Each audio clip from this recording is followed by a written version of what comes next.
Harbor Freight's portable abrasive blaster kit. Cheap.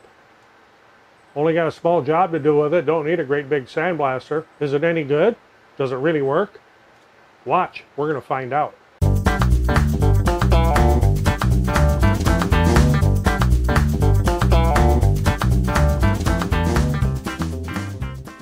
I'm Roger. Welcome to the shop. If you've been watching some of my videos, you may have seen I'm in the process of restoring a old grizzly joiner, and it needs some work. And I'm decided as I'm going to restore it, I'm going to repaint it. Maybe John Deere green and not the grizzly green, but I'm going to repaint it. To do that, I need to remove some of the old finish, some rust, of course, and I can sand a lot of it. In fact, I've got several sanders I can use for that. I can do wire brush, but there's parts of it that those just don't quite work. So I got a few spots I need to get in with something abrasive. I'm going to use ground walnut shells. I don't want to use glass or sand because of some of the places I'm going to be blasting here. I don't want that grit to get embedded in anything. I may not possibly be able to clean it out. So it's over at Harbor Freight today to actually not get this, but to get something else. And I saw this, and it was on sale for not much, 30 bucks, I think. Actually, the abrasive cost more than this blaster did. But we're going to find out if it works and how well it works. Okay, there's not much assembly required here. You take it out of the box, and this hose is wrapped around it, and it's already connected at the bottom. Comes with the gun, little Allen wrench. For changing tips here, I assume you can get extra tips. The only thing left to do here will be to take this hose I've got all tangled up, and there's a hose barb here. Of course, I had to put a fitting on it for my air hose. There's a hose barb right here, and you just push the hose on it, and that's easier said than done.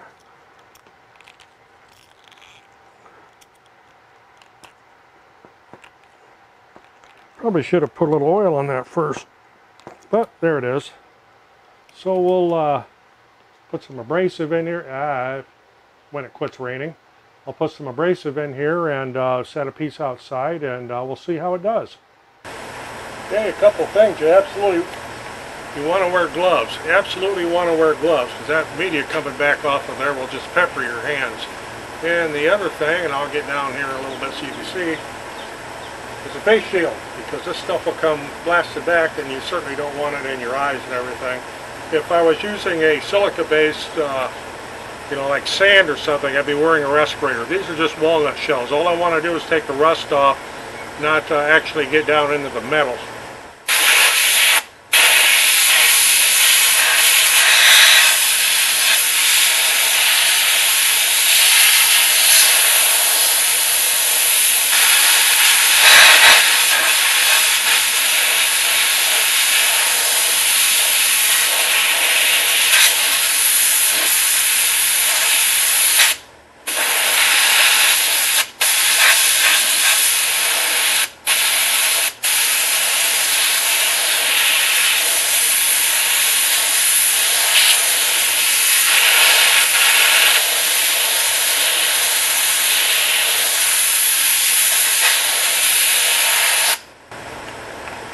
Okay, so first opinion of this thing is it's extremely inconsistent. It does not feed the media very well at all. It comes in little spurts, which is a little bit frustrating.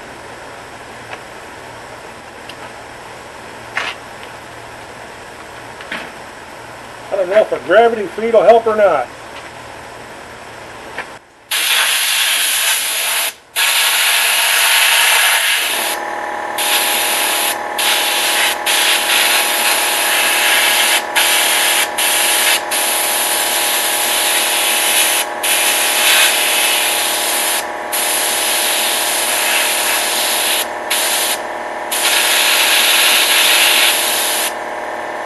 Okay, a little update. I went and got some finer media. I mean extremely fine.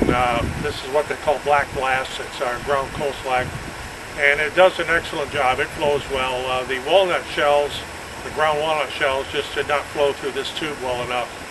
So I guess I can't completely discount this little cheap thing, but because it does work if you use extremely fine media. Just don't try to use anything that's coarse. Of course now it's starting to sprinkle a little bit, but I'll try to do a real quick shot here of how well it works.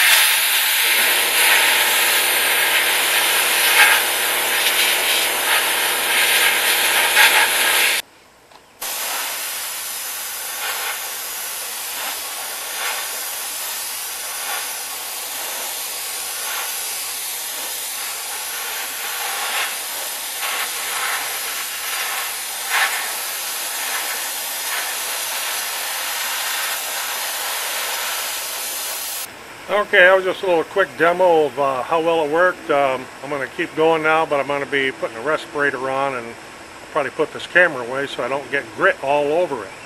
Okay, so what do I think of this thing? Well, if you're keeping track, it's model item 37025. It was 30 bucks, and then with a coupon you get 20% off, so yeah, it's a good deal. What do I think of it overall? Well, you can see laying in front of me is some of the stuff that I blasted yesterday. I kind of got rained out, so I had to stop for a while. I still have some more to do. Some tips on this if you're going to use it. Don't try to use any type of coarse media. At first I was trying to use ground up walnut shells, which were just a little bit too coarse, I guess, for this, because the flow on it was very jumpy. You'd get a burst and then nothing. You'd get a burst and then nothing, as you saw in the early part of the video. Once I switched over to a different blast media, I was using what's called Black Blast. I picked it up at one of the local yards here. It was $8 a bag, 50-pound bag, and I went through about 1.5 bags before the rain started. Another little tip is to make absolutely sure that you have a water separator or a water dryer or water extractor, whatever you want to call it, on your airline, because in any type of sandblasting operation, if you have water in your line and it gets into the nozzle, the media will start to stick to that. Pretty soon your nozzle's plugged up. That ought to be blowing water on your project, so you definitely want to have a water extractor or separator on it. Another thing, I was running 100 psi.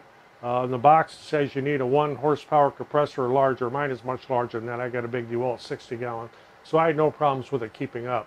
But if you've got some like little pancake compressor, yeah, it would work for a little bit, but you're going to constantly be waiting for the compressor to catch up. I guess one other thing with this is on the bottom of the tank, grab this box again here, it's flat, and as you can kind of see here, the outlet comes out the side. So what happens is, when it's clear full of media, you're fine, but as you start getting down to about halfway, this will actually cavitate. An ideal design would be to have this outlet on the bottom with a cone shape, and the more expensive ones do have that. But you just have to remember, if you're starting to not get any media, that you need to go and give this a shake. Or better yet, I put a little 2x4 block on the other side so it sat like this, which helped with the flow until I got down to just a couple inches of media in there. And it says it's 50 pounds, and it will hold a 50-pound bag of Black Blast, although it tends to spill a little bit. When you do that, you're better to put maybe 40 pounds in it, and then you won't have it spilling out the top.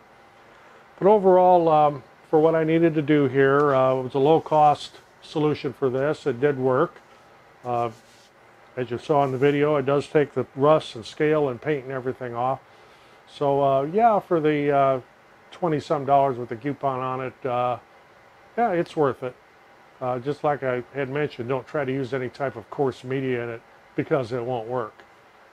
With that said, I hope you got something out of this video, and if you decide to get one, this will kind of give you a little bit of a guide of what to do and not to do.